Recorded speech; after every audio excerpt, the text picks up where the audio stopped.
Este exemplo discute como que funciona um contador Geiger, um aparelho usado para detectar radiação ionizante, que tem uma radiação com energia suficiente para ionizar átomos. Em outras palavras, para retirar elétrons dos átomos. Então, o contador é formado então por um fio central carregado positivamente e um cilindro circular oco coaxial condutor com uma carga negativa de valor absoluto. Ou seja, aqui um exemplo. Tem um fio carregado positivamente envolvido por um cilindro oco carregado negativamente, com a mesma carga, porém de sinal oposto. Então vamos continuar aqui.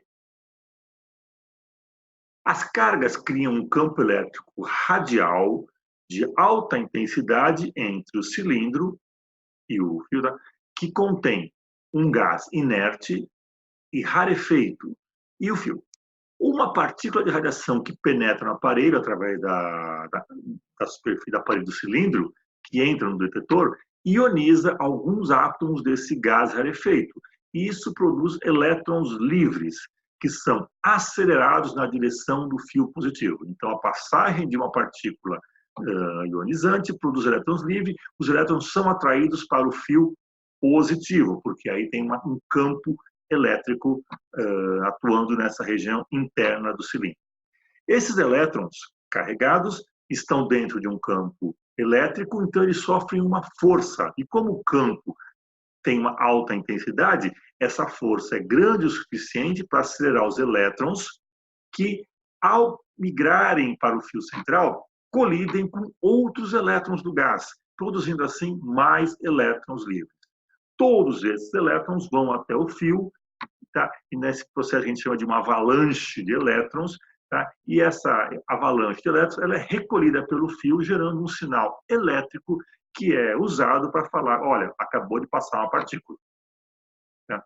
Então, ele dá alguns dados aqui. Suponha que o fio central seja fininho, da ordem de um raio de 25 micrômetros, e o cilindro tenha um raio interno aí de 1,4 centímetros. Então, é um aparelho pequenininho. Está aí esse comprimento aqui desse cilindro em torno de 16 centímetros. Uma informação importante agora. Se o campo elétrico na superfície do cilindro é de 2,9 vezes 10 a quarta newton por coulomb, qual que é a carga positiva aqui no fio central? Então, ele me dá uma informação que o campo elétrico na superfície interna do cilindro, vamos considerar assim, imediatamente antes a tocar o cilindro, é dado, é conhecido, e ele quer saber qual que é a carga desse fio central. Então, qual que é o raciocínio que nós vamos usar aqui? Então, vamos lá. Vamos considerar uma superfície gaussiana cilíndrica coaxial ao fio central. Então, aqui eu tenho que desenhar esse preto aqui é o nosso detetor e essa curva vermelha aqui é a nossa superfície gaussiana cilíndrica fechada. Se o raio dessa gaussiana for maior do que o cilindro externo, então se ele fosse aqui maior do que o cilindro externo, então a carga dentro dessa superfície gaussiana seria zero, porque eu tenho mais Q no fio, menos Q na superfície cilíndrica do detetor, portanto a carga total interna à superfície gaussiana seria zero, e se eu aplicar a lei de Gauss, esse Q aqui é zero, portanto o campo é zero. Em outras palavras, aqui fora o campo elétrico é zero. Mas, se a superfície gaussiana tiver um raio um pouquinho menor do que a superfície interna, então imagina aqui, olhando aqui de cima, esse preto de raio R1 é a superfície interna do meu cilindro, e esse R'inho é a superfície aqui da minha, o raio da minha superfície gaussiana. Eu estou considerando esse R'inho um pouquinho menor do que R1. Tá? Esse delta aqui tende a zero. Eles são quase iguais.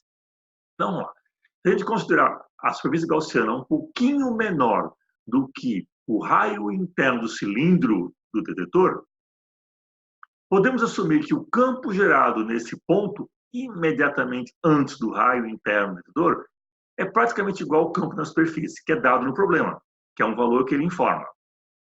E de forma que a carga interna que vai na lei de Gauss é apenas a carga do fio. Por quê? Porque o cilindro negativo está fora da superfície gaussiana. Então, pensando assim, vamos lá, vamos escrever agora a nossa equação aqui. Então, a lei de Gauss, eu vou ter, repara que nessa geometria que eu adotei, dA paralelo a E, então produto escalar EDA é igual ao produto E vezes A, eu posso tirar o E da integral, porque ele é constante, e vai dar a integral dA, que é puramente a área do meu cilindro, 2πr vezes L. Tá? Eu estou considerando aqui já o meu Rzinho igual a R. Aquela nossa aproximação que eles são muito parecidos. Eu estou imediatamente antes da superfície interna. Isso é igual a carga interna, ou seja, a carga que está só no fio positivo, dividido por ε0. Então, isolando aqui o Q, eu posso prever que a carga desse fio é dada por ε0 vezes o campo elétrico 2πrl. Bom, substituindo os dados que ele fornece de campo elétrico, constante de permissividade elétrica, 2π, o raio do meu interno do cilindro e o comprimento do cilindro, eu posso calcular que a carga distribuída nesse fio de carga positiva é de 3,6 nanocoulomb. Se eu quiser calcular a densidade linear de carga, seria essa carga, 3,6, dividido pelo comprimento do fio, e conforme ele fala aqui, são 16 centímetros. Passa isso para metro e calcula a densidade linear de carga daquele fio. Então,